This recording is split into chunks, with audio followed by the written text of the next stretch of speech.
Welcome to my YouTube channel NCERT mathematics by Deepika Verma. तो आज मैं कराने वाली हूँ क्लास 8 का exercise 3.2 which is understanding the quadrilateral. इसकी फर्स्ट एक्सरसाइज हो चुकी है, वो मेरे यूट्यूब चैनल पर है। अब हम कर रहे हैं इसकी सेकेंड एक्सरसाइज। सेकेंड एक्सरसाइज में जो क्या है आपका कंसेप्ट लगने वाला है वो है एक्सटीरियर एंगल का। क्या है? एक्सटीरियर एंगल का। तो इसमें कंसेप्ट जो लगेगा वो लगेगा सम ऑफ एक्सटीरियर एंगल। क्या है? Exterior angle.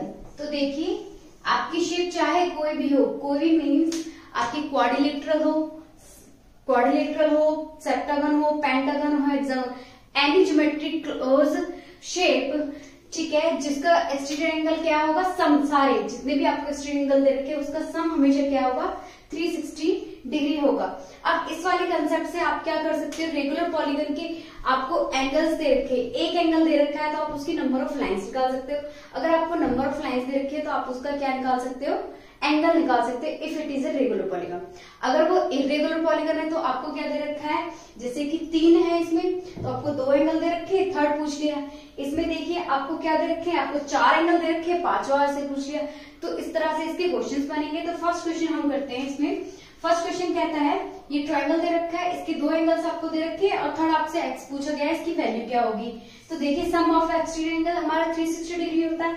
मैं पार्ट ए सॉल्व कर रही हूँ, ठीक है। उसके बाद देखिए सम कीजिए इसके एक्सटीरियर एंगल 125 डिग्री, ये वाला, फिर अनदर इज ऑल्सो 125, ये वाला 125, ये एक्स। यहाँ पे हम इस तरह से इसलिए करेंगे क्योंकि हमें ये रेगुलर नहीं दिया हुआ है, ठीक है। गिवन होता तो उसका अलग वे होता। देखिए 250 और सम कितना होता है आपका 360 डिग्री इस वाली लाइन से, ठीक है।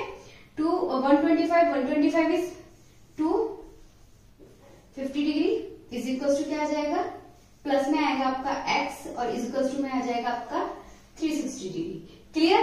अब देखिए जब भी हमको वैल्यू निकालनी होती है, अननोन को हम लेफ्ट में रखते हैं और नॉन को हम क्या रखते हैं, राइट में। तो देखिए नॉन क्या है हमारे यहाँ पे, अननोन क्या है हमारे यहाँ पे x, और नॉन क्या है हमारा, नॉन है हमारा 250, ठीक है। तो करो x की वैल्यू यहाँ से क्या आ जाएगी, यहाँ से आ जाएगी 110। x की वैल्यू यहाँ से क्या आ जाएगी आपकी 100। इस तरह से एक्सटीरियर वैल्यू x की यहाँ पे आ गई आपकी 110। Is this clear? अब हम करते हैं पार्ट बी। कौन सा पार्ट करेंगे, पार्ट बी। देखिए पार्ट बी में आपको ये क्या दे रखा है, जब भी आपको ऐसे क्या दे रखा है, रेक्टेंगल टाइप की 2 लाइन इस तरह से देखिए, स्टैंडिंग लाइन और स्लीपिंग इस तरह से शेप बनी होती है, तो उसका मतलब क्या होता है, परपेंडिकुलर। परपेंडिकुलर का मतलब क्या होता है, 90 डिग्री। तो both angles are of 90 degree. तो सम करते हैं। तो सम देखिए क्या हो जाएगा, फर्स्ट इज 60 डिग्री ले लेती हूँ मैं ऊपर वाला, फिर 90 डिग्री, देन 70 डिग्री, ओके। फिर उसके बाद क्या है आपका x एंड उसके बाद है आपका 90 डिग्री। और सम किसके बराबर है हमारा, 360 के बराबर, ओके। 360 के बराबर है ना। तो देखिए 60 प्लस 90 कितना होता है, 150। 150 और 70 कितना होता है, 220।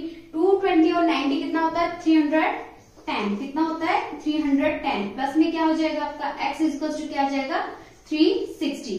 अननोन क्वांटिटी को इधर रखेंगे, x इज अननोन, ठीक है। नॉन को हम दूसरी तरफ ले जाएंगे। 360 डिग्री माइनस में क्या आ जाएगा, 310। तो आंसर यहां से क्या निकल के आ जाएगा आपका 50 डिग्री। क्या आ जाएगा, 50 डिग्री। तो इस वाली शेप में x की वैल्यू क्या आ जाएगी, x is equal to 50 degree. तो ये है आपका एक्सटीरियर एंगल का कंसेप्ट। आई होप आपको ये समझ में आया होगा।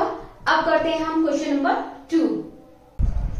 सेकेंड क्वेश्चन कहता है find the measure of each exterior angle of regular polygon of 9 side and 15 side. ठीक है, आपको क्या करना है, एक शेप है, एक ज्योमेट्रिकल शेप है जिसकी साइड 9 है, 9 है, और आपको उसका क्या निकालना है, एक्सटीरियर एंगल। सेकंड है 15 साइड दे रखे और उसका भी आपको क्या निकालना है, एक्सटीरियर एंगल।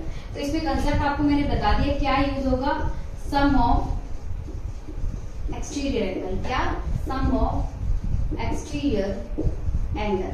तो सम ऑफ एक्सटीरियर एंगल क्या होता है, 360 होता है, ठीक है, 360 होता है ना, okay. And number of sides आपको दे रखी है, नंबर ऑफ साइड्स दे रखे हैं आपको 9 साइड। तो इसका फॉर्मूला क्या होता है, आपको एंगल, रेगुलर पॉलीगन दिया हुआ है तो उसमें आपको नंबर एंगल निकालने के लिए, ठीक है, each angle, each angle is equals to exterior angle,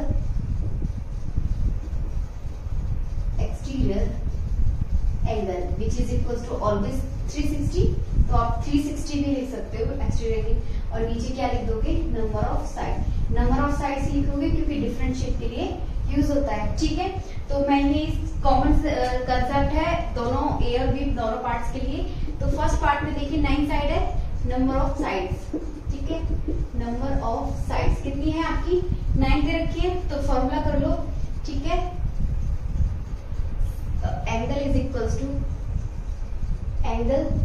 equals to 360 upon में क्या हो जाएगा 9, ये वाले फॉर्मूले के अकॉर्डिंग, ठीक है। 9 से कितनी बार जाएगा, 9 4 से कितना होता है 36, 0, ठीक है। तो each angle is equals to 40 degree in part A, okay clear. अब पार्ट बी सॉल्व करते हैं, ठीक है। पार्ट बी देखिए जी, ठीक है। Part B number of sides कितनी दे रखी है, number of sides is equals to 50, ठीक है।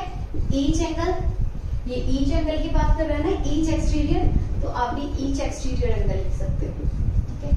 Each exterior angle always is equals to क्या हो जाएगा 360 अपॉन में क्या हो जाएगा 15, ओके। तो करिए कितने पे जाएगा 15, 15 टू से कितना होता है 30, ठीक है, 30 हो जाएगा, 6 बचेगा, 15 4 से क्या होता है आपका 16, ठीक है। तो कितना आ गया 24 डिग्री। जब आपकी 9 साइड है तो एक्सटीरियर एंगल आपका आ रहा है 40 डिग्री, जब आपकी 15 साइड है तो कितना आ रहा है 25 डिग्री, ठीक है। इस तरह से आपका सेकंड क्वेश्चन होता है जो कि बेस्ड था आपका एक्सटीरियर एंगल के कंसेप्ट पे।